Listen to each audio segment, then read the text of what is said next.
आज हम स्वर संधि के भेद गुण संधि के बारे में जानेंगे। गुण संधि क्या है? गुण संधि का अर्थ होता है स्वरों के गुण में परिवर्तन हो जाना। अब हम इसके बारे में और जानते हैं। गुण संधि जब अ या आ का संयोग अर्थात मेल किसी छोटी ई या बड़ी ई से हो तो परिवर्तन होकर क्या हो जाएगा? ए, जिसको हम मात्रा के रूप में ऐसे लिखते हैं। तथा अ या आ का संयोग छोटी ऊ या बड़ी ऊ से हो तो वह परिवर्तन होकर क्या हो जाएगा? ओ, जिसे मात्रा के रूप में ऐसे लिखते हैं। अब फिर देखते हैं अ या आ का संयोग री से होता है तो वह परिवर्तन होकर क्या हो जाएगा? अर हो जाते हैं। अब हम इसको उदाहरण के द्वारा समझते हैं। अब हम पहला उदाहरण देखते हैं। अ या आ जोड़ छोटी ई या बड़ी ई। अगर हम अ के साथ छोटी ई जोड़ते हैं तो भी ए हो जाएगा। अब अ के साथ बड़ी ई जोड़ते हैं तो भी ए हो जाता है। अगर आ के साथ भी छोटी ई या बड़ी ई को जोड़ा जाए तो क्या हो जाएगा? ए। अब हम इसे शब्द के द्वारा समझते हैं। तो हम एक शब्द लेते हैं, नर जोड़ इंद्र। अब हम इंद्र को ऐसे भी लिखते हैं या ऐसे भी लिख सकते हैं। दोनों तरीके से लिख सकते हैं। ये भी सही है और यह भी सही है। अब हम इसको तोड़ते हैं तो हम यहाँ देखेंगे नर से अ निकलेगा। जब अ निकला तो ये हमारा र है सो आधा हो गया, क्योंकि हर व्यंजन वर्ण किसकी सहायता से बोला जाता है? स्वर वर्ण की सहायता से बोलते हैं। बिना स्वर के ये क्या होता है? अधूरा होता है। और अब हमारे पास यहाँ से हम ई ले लिए तो बचा हुआ शब्द हमारा ये हो गया। अब हम अ और ई को जोड़े तो हमारा क्या बन गया? ए बन गया। और ए को हम शब्द के साथ जब लिखेंगे तो मात्रा के रूप में लिखते हैं। तो मात्रा के रूप में वह कैसे हो जाता है? शब्द के ऊपर लिखा जाता है।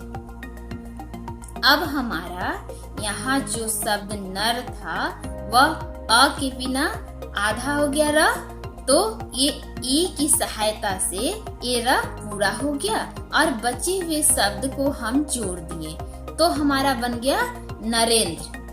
इसी प्रकार अब हम दूसरा उदाहरण देखते हैं। दूसरे उदाहरण में हम फिर से समझते हैं। अ या आ के साथ जब हम छोटी ऊ या बड़ी ऊ को जोड़ते हैं तो क्या हमारा होता है? ओ जो होता है उसे हम मात्रा के रूप में ऐसे लिखते हैं।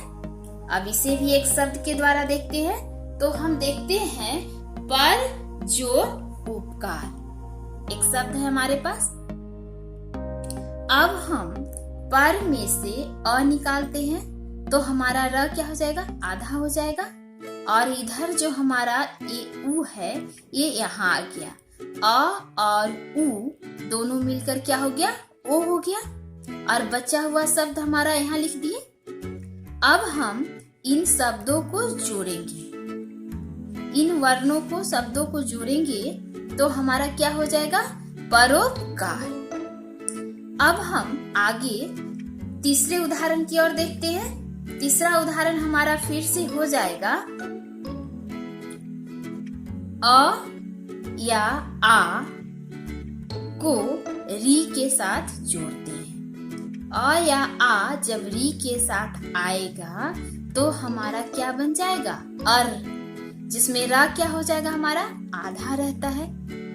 अब हम इसके भी एक शब्द लेते हैं और उसके साथ इसे जानते हैं। तो हमारा है शब्द सप्तऋषि।